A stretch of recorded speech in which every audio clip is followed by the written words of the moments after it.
একটা কথা মনে হয়ে গেল, আব্দুল্লাহ বিন জুবাইর বিশ্বনবী ভাইয়ার ছেলে।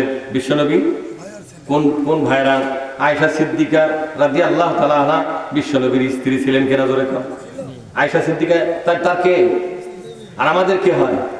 আমাদের মা হযরত আয়েশা সিদ্দিকা রাদিয়াল্লাহু তাআলা আনহার বোনের ছেলে আব্দুল্লাহ বিন জুবাইর। নাম কি জোরে কর?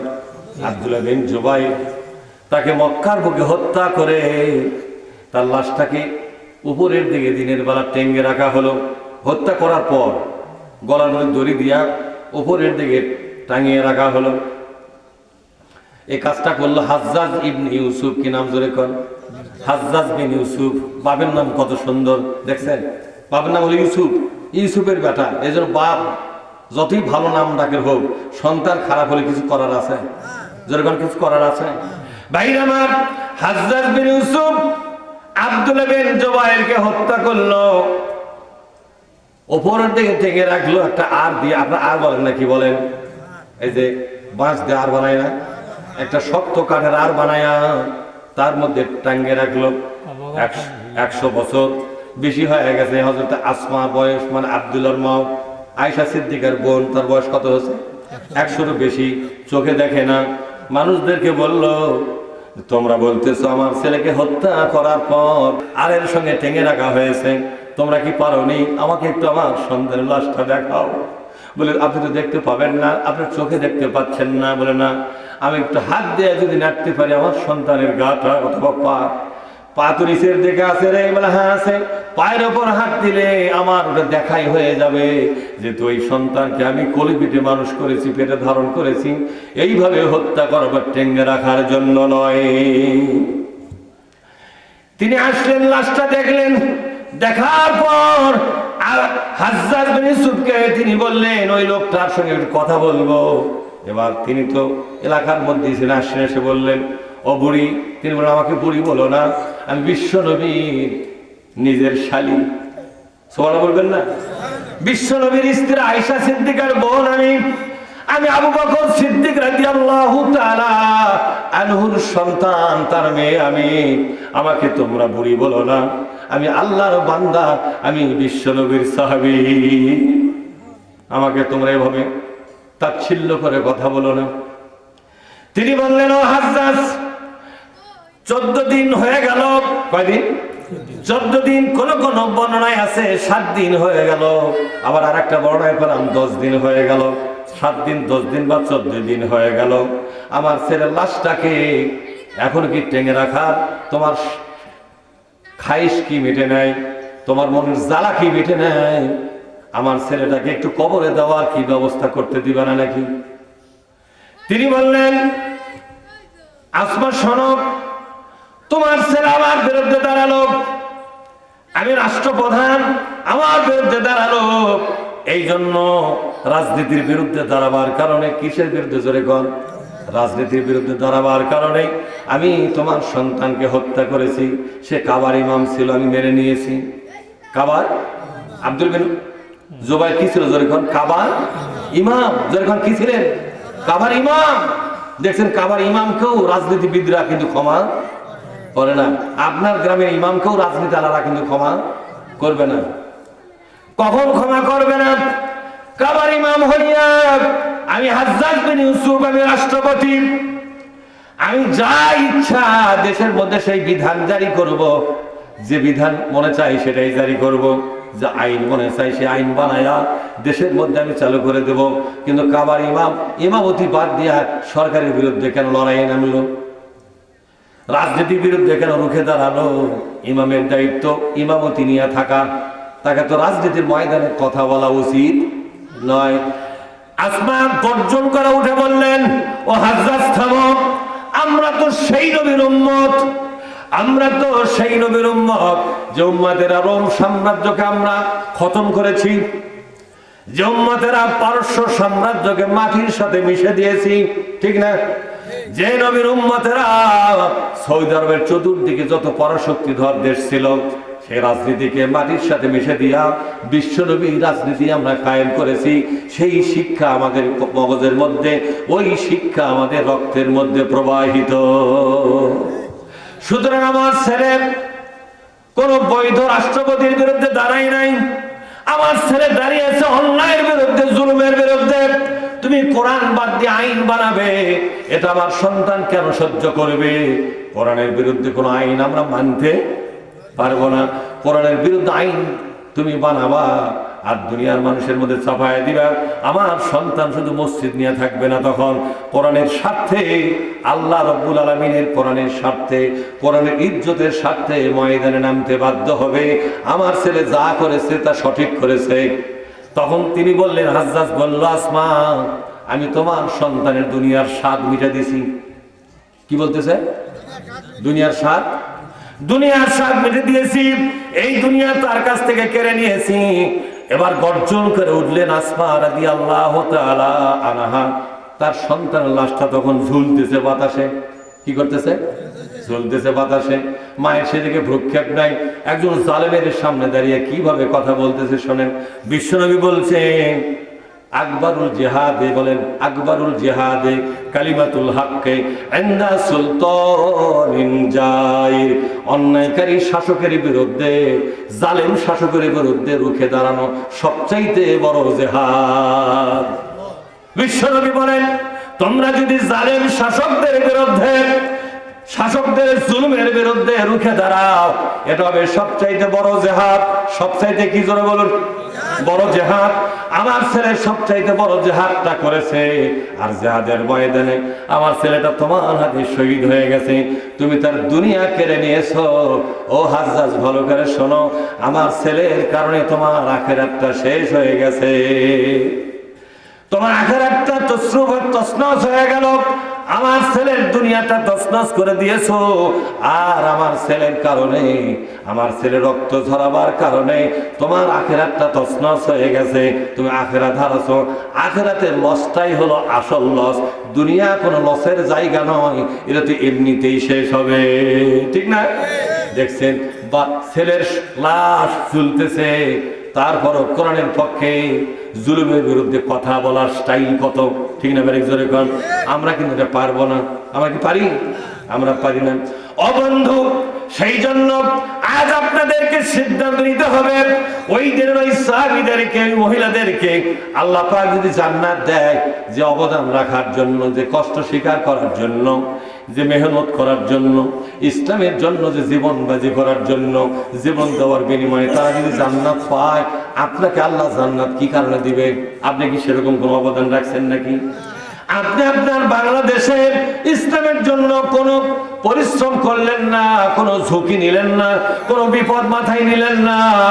জালেমদের জুলুমের ভয়ে সবকিছু ছেড়ে দিয়া আপনি নওয়াবজাদা নসরুল্লাহ হয়ে আছেন, নামাজ পড়তেছেন, রোজা করতেছেন, আর মনে করতেছেন আপনি জান্নাতে যাবেন।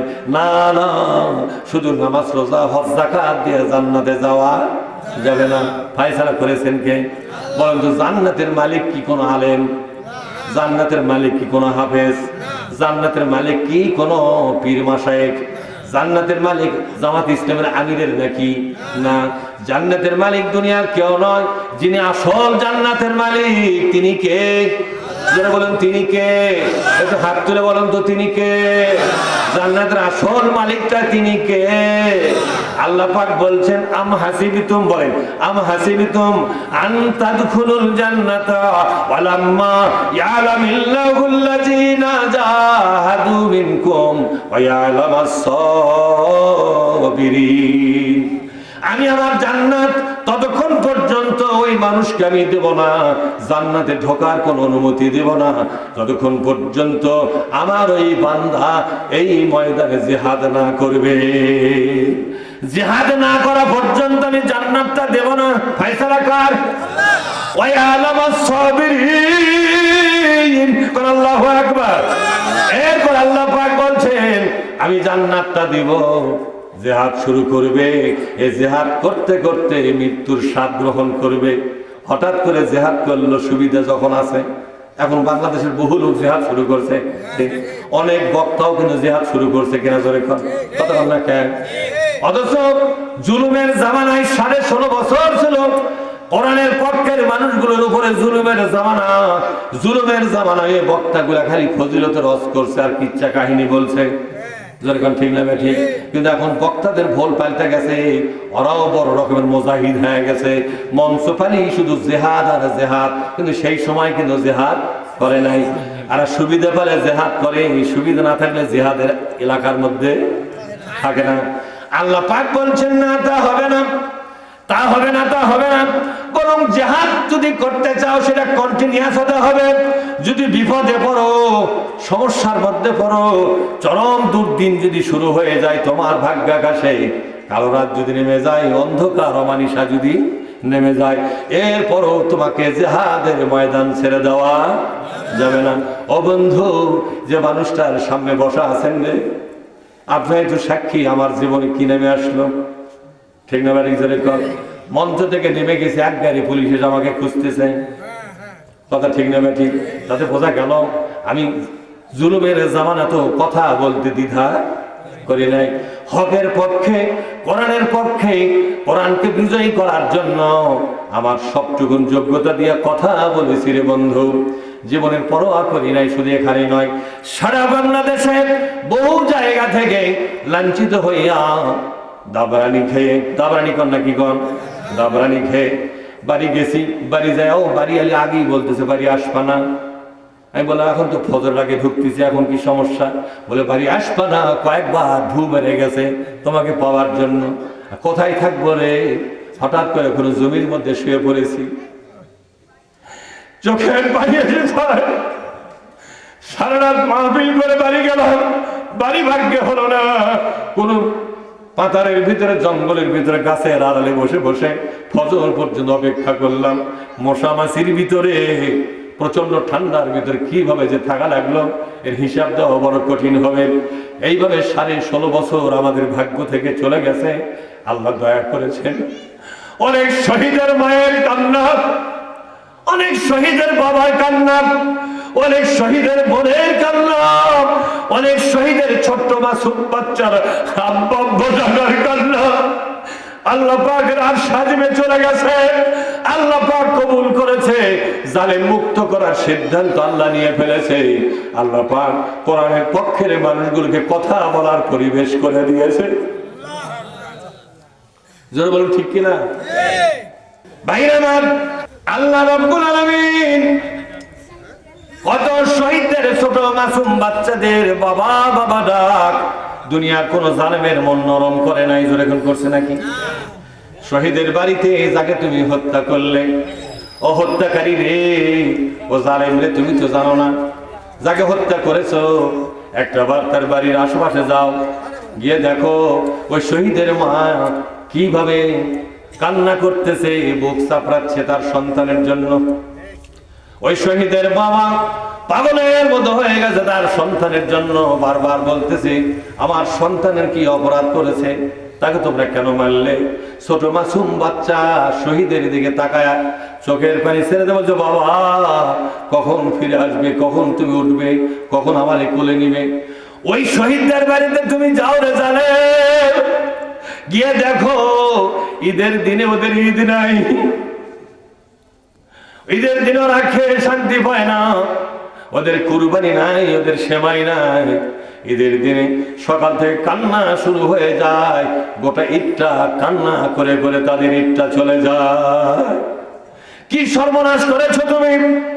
লোকটা তো ডাকাত ছিল না, লোকটা তো চোর ছিল না, লোকটা তো খুনি ছিল না, লোকটা তো চাঁদাবাজ ছিল না, লোকটা তো লুটেরা ছিল না, সরকারি সম্পদ লুটপাট করে নাই।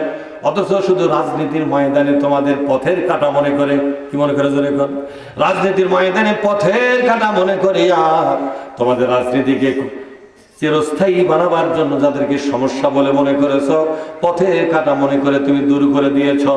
তুমি যাকে পথের কাটা মনে করলে সে কিন্তু পথের কাটা নয়, বরং পথের জন্য রহমত। ঠিক না ঠিক জোরে কর? আল্লাহর কোরআনের প্রত্যেকটা মানুষ রাস্তার কাটা নয় রে, রাস্তার জন্য রহমত। কথা ঠিক না ঠিক?